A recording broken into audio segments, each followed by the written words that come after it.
Hai semuanya. Nah, pada kesempatan ini aku akan membahas tentang gimana sih penerapan Entity Relationship Diagram atau bisa disebut IRD dalam kehidupan sehari-hari. Nah, secara singkatnya nih, IRD merupakan salah satu konsep penting dalam dunia informatika, khususnya pada tahap perancangan sistem informasi. Sebagai studi kasusnya, aku akan mengambil contoh sistem informasi e-commerce atau bisa disebut dengan toko online. Karena e-commerce ini itu udah sangat dekat dengan kehidupan kita sehari-hari, mulai dari belanja pakaian, belanja makanan, sampai kebutuhan rumah tangga, semuanya sudah terhubung dengan sistem digital.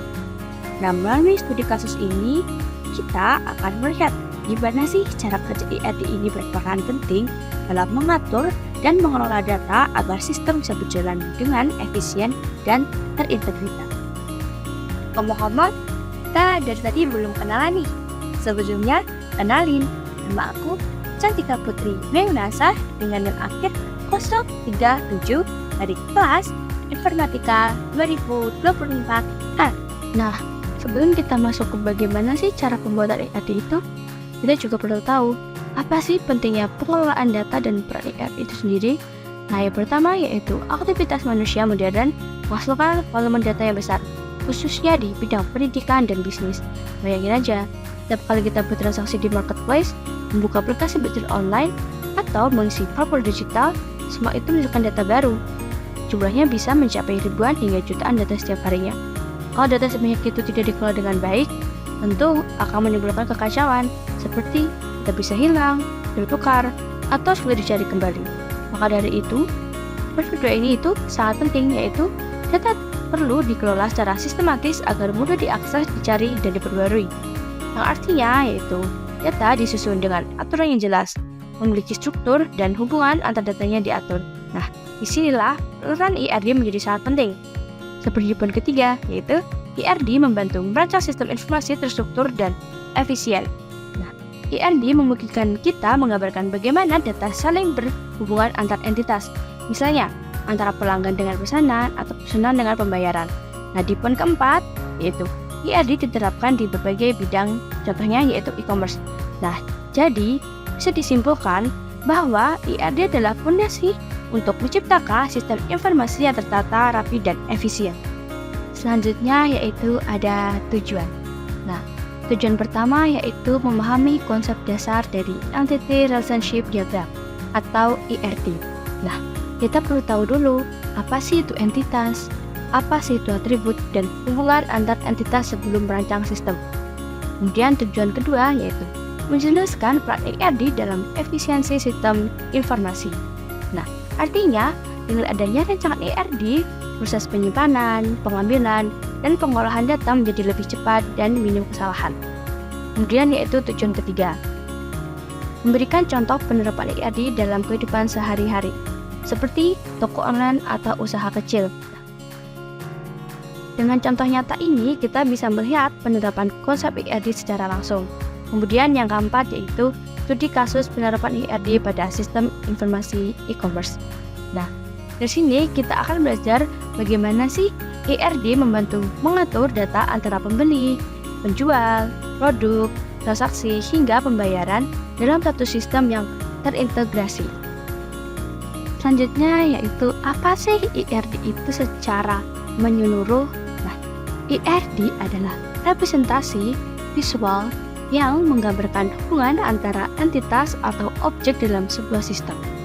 Entitas bisa berupa manusia, benda, atau konsep, misalnya pelanggan, produk, transaksi, pembayaran, dan sebagainya. Nah, setiap entitas memiliki data atau atribut yang perlu disimpan, misalnya nama pelanggan, harga produk, jumlah stok, dan lain-lain. Kemudian, apa sih fungsinya? Yaitu pertama, membantu merancang struktur data secara sistematis. Kedua, memudahkan analisis dan pengembang memahami hubungan antar data sebelum implementasi database.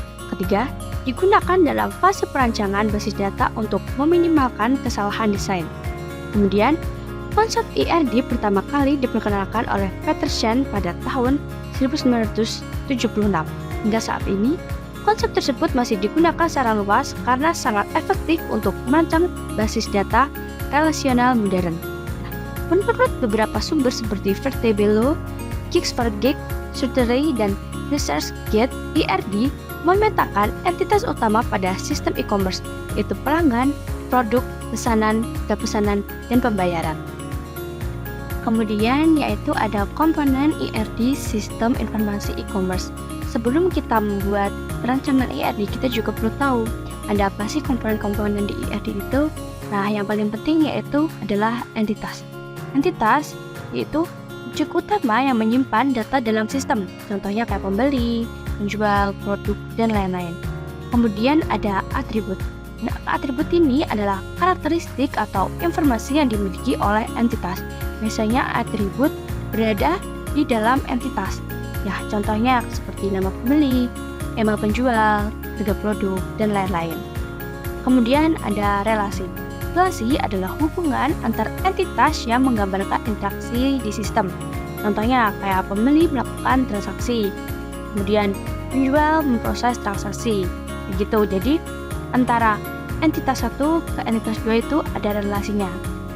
Kemudian yaitu kardinalitas, yaitu menunjukkan jumlah hubungan antar entitas seperti one to many, atau many to many. Contohnya, satu pembeli dapat melakukan banyak transaksi atau one to many. Atau produk dapat dilihat banyak pembeli, yaitu many to many. Kemudian yaitu ada key atau primary key. Nah, atribut unik yang digunakan untuk mengidentifikasi setiap data dalam entitas. Contohnya seperti ID pembeli, ID transaksi, ID alamat. Semuanya yang ada ID yaitu key atau primary key. Nah, tadi kan kita udah belajar tentang apa sih ERD itu dan apa sih fungsi ERD itu, dan kita juga udah mengetahui apa aja sih komponen-komponen ERD itu. Jadi kita udah bisa mengidentifikasi entitasnya. Nah, di sini aku akan membuat entitas, yaitu yang pertama pembeli. Yang atributnya yaitu adalah ID pembeli sebagai primary key, kemudian nama pembeli, kemudian yaitu email pembeli, kemudian ada password pembeli, nomor telepon, dan gender pembeli. Kemudian yaitu entitas kedua yaitu penjual. Yang atributnya yaitu ID penjual sebagai primary key yang udah asing tadi, kemudian ada nama penjual, email penjual, dan telepon penjual. Kemudian ada entitas produk. Yang atributnya yaitu ada ID produk sebagai primary key, kemudian nama produk, kemudian ada harga, jumlah stok, gambar, deskripsi produk. Kemudian ada entitas transaksi. Yang atributnya ada ID transaksi atau primary key, kemudian status, dan pembayaran. Kemudian yaitu ada entitas alamat. Atributnya ada ID alamat sebagai primary key, kemudian RT RW, ada kode pos, provinsi, kabupaten, dan kecamatan. Ini adalah hasil ERD, sistem informasi e-commerce yang udah aku buat. Nah, diagram ini sebenarnya menggambarkan bagaimana seluruh data saling terhubung dan membentuk satu kesatuan sistem yang utuh, mulai dari pembeli, penjual, produk, transaksi, pembayaran, hingga alamat pengiriman. Kemudian di bagian kiri, kita bisa lihat ada entitas pembeli yang memiliki atribut seperti ID pembeli, nama pembeli, email, password, nomor telepon, dan gender pembeli. Nah, satu pembeli ini bisa melakukan banyak transaksi, bisa melihat banyak produk, serta bisa mendaftarkan lebih dari satu alamat. Relasi-relasi ini menunjukkan aktivitas pengguna dalam sistem, dari mulai menjelajah produk, membeli barang, sampai melakukan pembelian. Nah, kemudian di bagian kanan nih, terdapat entitas penjual yang menyimpan informasi seperti ID penjual, nomor penjual, email penjual, dan telepon penjual. Satu penjual bisa mengelola banyak produk, memproses banyak transaksi, dan melakukan pengiriman ke berbagai alamat pembeli. Nah, relasi ini memperlihatkan bagaimana data penjual dihubungkan langsung dengan aktivitas penjualan dan pengiriman barang. Lalu ada entitas produk yang membuat detail seperti ID produk, nama produk, harga, jumlah stok, gambar, dan deskripsi produk. Nah, produk ini dikelola oleh penjual dan dapat dilihat oleh banyak pembeli. Hubungan ini membentuk interaksi utama antara penjual dan pembeli di platform toko online atau e-commerce. Selanjutnya ada entitas transaksi, berperan sebagai pusat dari seluruh proses e-commerce. Transaksi menghubungkan pembeli, penjual, dan alamat, serta mencatat status dan pembayaran dari setiap pesanan yang dilakukan. Transaksi inilah yang menjadi penghubung utama antara proses pembelian dan proses pembayaran. Lalu ada entitas alamat yang menyimpan data seperti RT, RW, kode pos, provinsi, kabupaten, dan kecamatan. Alamat ini digunakan oleh sistem untuk menentukan lokasi tujuan pengiriman barang. Nah, sebenarnya di diagram ini juga sudah ada bagian relasinya juga, yaitu melakukan, memproses, mendaftarkan, mengirim, mengelola, dan melihat. Nah, di sini juga udah ada kardinalitas, yaitu ada dari pembeli ke transaksi, yaitu pembeli melakukan transaksi yaitu one to many, kemudian dari itu menuju ke penjual yaitu many to one, dan dari penjual akan mengelola produk yaitu one to many, dan pembeli dapat melihat produk itu ya adalah many to many. Dari diagram ini kita itu bisa melihat bahwa satu pembeli dapat melakukan banyak transaksi, dan setiap transaksi bisa berisi satu atau lebih produk. Nah, setiap transaksi juga terhubung dengan entitas pembayaran yang mencatat metode dan status pembayaran, serta entitas alamat untuk menentukan lokasi pengiriman barang. Nah, kalau kita perhatikan alurnya, sebenarnya ERD ini itu udah menunjukkan proses pembelian dan pembayaran secara otomatis. Nah, yaitu pembeli memilih produk yang ingin dibeli, kemudian sistem mencatat pembelian tersebut ke dalam tabel transaksi. Selanjutnya, pembeli melakukan pembayaran yang akan tersimpan di atribut pembayaran dalam tabel transaksi. Kemudian, jika pembayaran sudah terverifikasi, maka penjual akan menerima notifikasi dan mulai memproses pesanan. Barang kemudian dikirim ke alamat pembeli yang sudah terdaftar sebelumnya. Nah, semua aktivitas ini mulai dari pembelian, pembayaran, sampai pengiriman tercatat otomatis di database. Ini tuh adalah bukti bahwa ERD itu bukan hanya sekedar rancangan gambar, tetapi merupakan peta logika sistem informasi. Dan dengan ERD ini membantu kita memahami bagaimana sih aliran data berjalan di dalam e-commerce dan memastikan setiap proses terhubung secara efisien dan tanpa duplikat atau tumpang tindih. Ini adalah contoh kasus nyata untuk memperjelas penerapan ERD. Aku ambil contoh kasus sederhana aja ya. Itu Dinda membeli 2 produk dari penjual yang berbeda melalui e-commerce. Kemudian Dinda melakukan pembayaran menggunakan e-wallet. Setelah pembayaran berhasil diverifikasi oleh admin, masing-masing penjual memproses pesanan dan mengirimkan barang ke alamat Dinda melalui ekspedisi JNT. Seluruh proses ini tercatat otomatis dalam database berdasarkan ERD. Data diri Dinda ini disimpan di tabel pembeli. Kemudian produk yang dibeli tercatat di tabel produk. Kemudian aktivitas pembelian akan masuk ke tabel transaksi. Rincian setiap produk tersimpan di tabel detail transaksi. Nah, status pembayaran di tabel pembayaran dan pengiriman dicatat di tabel pengiriman. Jadi, seluruh alur dari awal pembelian sampai barang diterima oleh pembeli dapat dipantau secara otomatis berkat struktur data yang dirancang dengan ERD itu sendiri.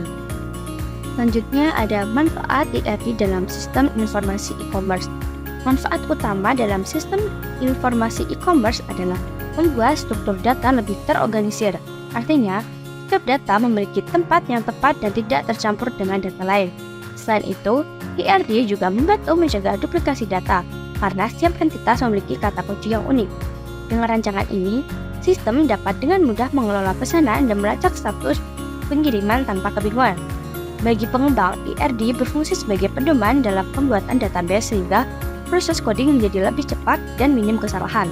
Pada akhirnya, ERD meningkatkan efisiensi seluruh proses bisnis, baik dari pelanggan, penjual, maupun pengelola sistem.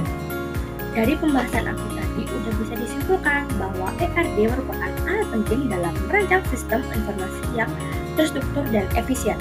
Dalam konteks e-commerce, ERD menghubungkan data antara pembeli, penjual, produk, transaksi, pembayaran, pengiriman, dan alamat secara sistematis. Dengan rancangan seperti ini, proses pembelian, pembayaran, hingga pengiriman dapat berjalan otomatis dan terintegrasi tanpa perlu dilakukan secara manual. Selain itu, desain ERD yang baik juga mencegah duplikasi data, mempermudah pengolahan transaksi, dan meningkatkan efisiensi sistem secara keseluruhan. ERD menjadi fondasi utama bagi para pengembang untuk membuat database yang konsisten, mudah dikembangkan, dan bisa mendukung skala bisnis yang lebih besar di masa depan. Sekian prestasi dari saya.